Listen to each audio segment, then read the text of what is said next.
Anthony Blinken signaled abandoning Taiwan this week, and that inspired a flurry of new polling on the topic of China. You're going to have to wait till Monday to see how strong public opinion is for backing military action to defend Taiwan. But as a spoiler alert, voters of one party are much more thirsty for war with China than everybody else. But for today's questions, let's set the table with Biden's rating on the issue of national security, which is not great even though it's among his best issues. Keep in mind, the action to defend Ukraine from Russia is still pretty popular. It's far from his worst issue, which is almost always illegal immigration. That sometimes gets into the high 20s for combined excellent or good. But here he has a 39% combined excellent or good rating, with 23% of voters rating Biden excellent and 19% saying good. 47% of voters rate him poor, with 60% rating him a combined fair and poor. But the party numbers show that it really is the Democrats pulling him up here. Though 21% of Democrats do rate him poor, and 34% rate him a combined fair or poor. But 41% say he's doing an excellent job on national security. Maybe it was Biden trying to apologize for shooting down the Chinese spy balloon that did it for them. Only 21% of Republicans and 28% of independents rate him an excellent or good, which continues the trend of Republicans not being as ideologically pure as Biden's strong disapprovers, and independents continuing to poll much closer to Republicans than Democrats. 53% of independents give Biden a poor on national security, and a stunning 70% give him a combined fair or poor. As we talked about with Steve Bannon on War Room yesterday, Biden's numbers with independents are a really bad sign for his re-election. Right now, he's polling 20 points behind with independents in a 2024 rematch against Trump. Now, the U.S. military, which I'm formerly a part of, seems to be pretty preoccupied with what some would call wokeness at the moment. But as of yet, voters are still pretty confident in its ability to defeat America's foreign enemies. 68% say confident, but only 40% say very confident. 27% say not confident, and only 9% of those say not at all confident. Now, those numbers do seem pretty high, but I guess one could wonder that as the predominant military superpower, maybe they should be 100%. But I digress.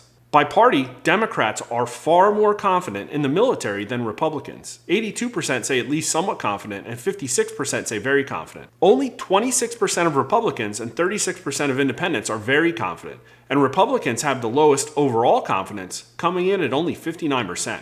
Now, we don't have history on this question, but you have to wonder if it isn't the fact that Biden is now in office, and barely 2 years ago, he perpetrated the horrible withdrawal from Afghanistan. But here are the almost always incredible Biden approval numbers. Only 47% of Biden's strong disapprovers are confident in the military's ability to defeat its foreign adversaries, but a stunning 96% of Biden's strong approvers are confident, 84% very confident.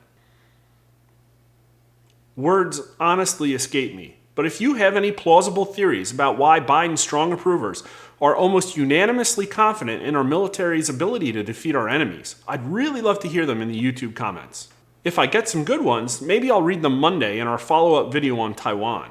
44% of US voters think it's at least somewhat likely we'll be at war with China in the next 5 years, but only 15% say very likely.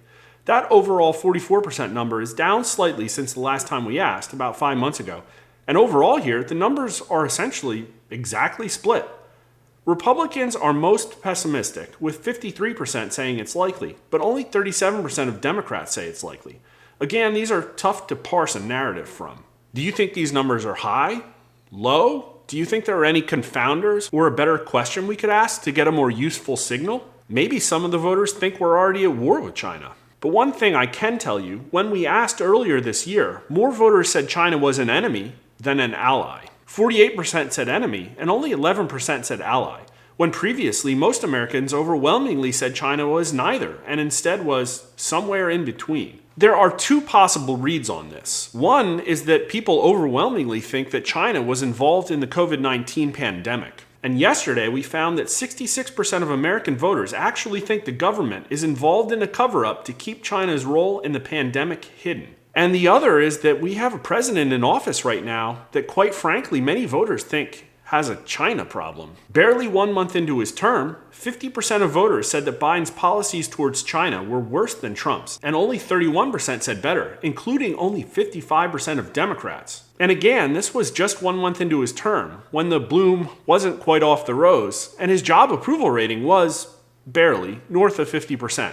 Also from March, 65% of voters said it was at least a somewhat serious scandal, and 47% said very serious, that a Chinese energy firm made payments of more than $1 million to members of the Biden family.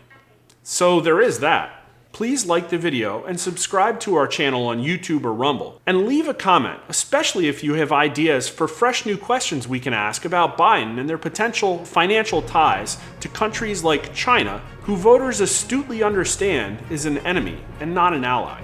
Follow us on Twitter, and thanks for watching.